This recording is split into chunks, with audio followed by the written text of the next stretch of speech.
today is the 21st birthday of UK sport. It's a genuine moment to kind of think about what's been achieved in the last 21 years. And I, as an athlete, go back to 21 years ago. In 1996, as is well documented, we had 1 gold medal and finished 36th in the medal table.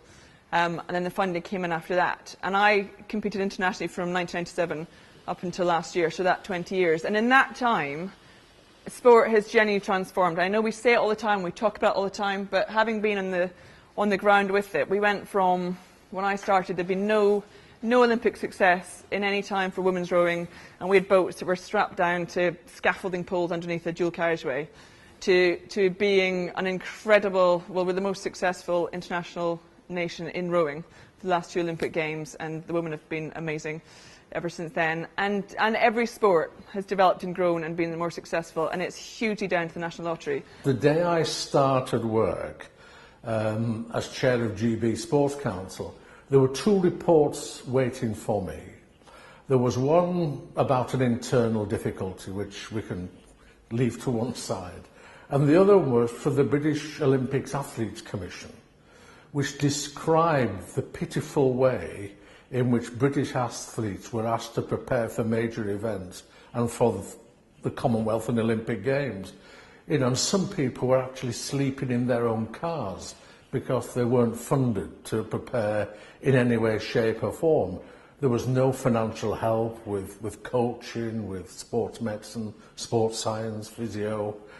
They were entirely on their own, largely dependent on family for support, people like sports aid, and they got no support at all in terms of preparation for major events. Well, it was the definition of amateur back in the early and mid-90s, and you know, I can remember in the Olympics preceding those, people would expect us to get 4 or 5 gold medals, and that'd be job done. But it was really done off your own back, off your own steam, and you made it up as you went along. So there wasn't anything really that I would say could be classed as professional even then, let alone classed as professional now. So it was very much mix and match. I guess I started rowing when I was at university, and then when I left and came to London and rowed for a club, I ended up going to trials and was selected in 1991 for the first time. And I guess the pinnacle of my career and the sort of end of my career as an athlete was 1996.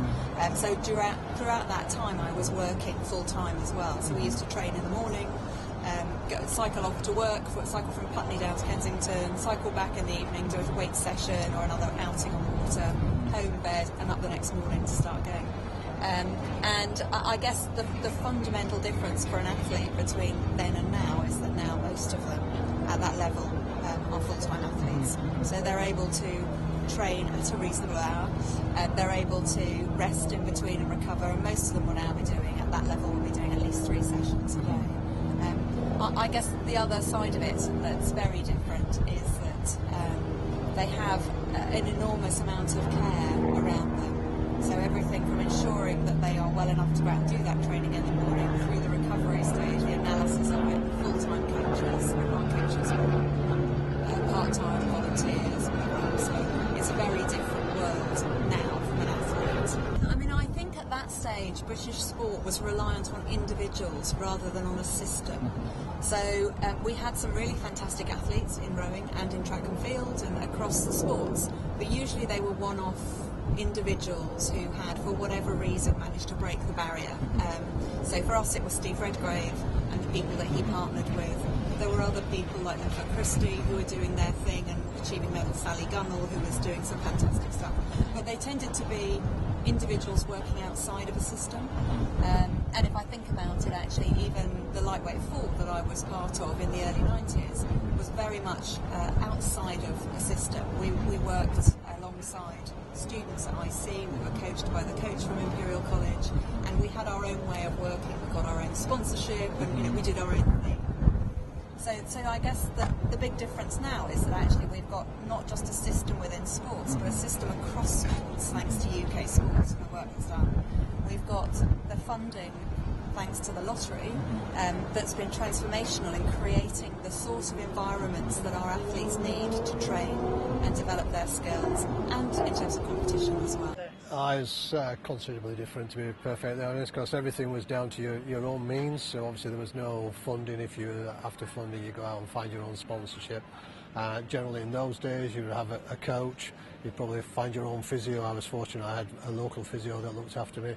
But your coach, who obviously did all the sessions and for your work on the track and that, there were also your strength and conditioning coach and your nutritionist and your psychologist and everything. It was all mixed into one.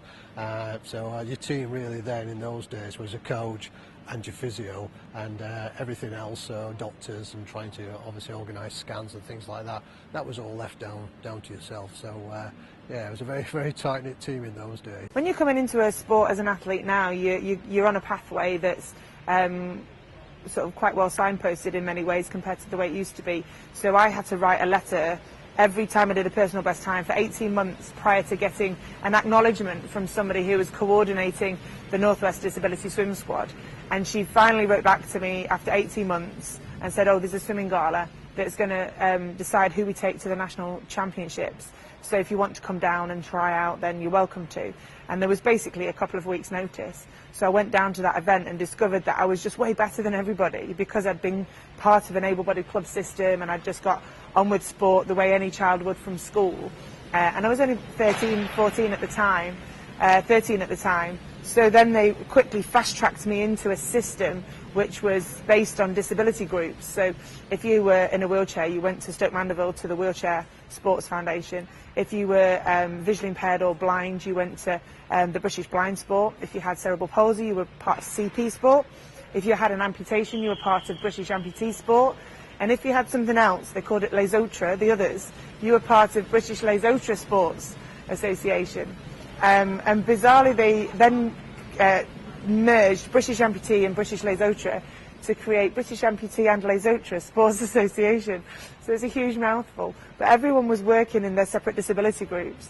And it was only just after the Games in '92 that British Paralympic Association took on what they called a pan-disability sport squad and allowed all the different disability groups to come together and focus on just swimming rather than whether or not you were in a wheelchair or you were walking with splints because you were a CP or whether you had an amputation. And so it became more focused on the sport. We did. We've done it for sort of 20 years, and I think just used all your holiday entitlement from work and went away on trips and supported the team. And it was all voluntary, as Dave said, but so to get this opportunity now to work full time, get paid for it. But you have to, if you want to compete with the world's best, you have to be full time.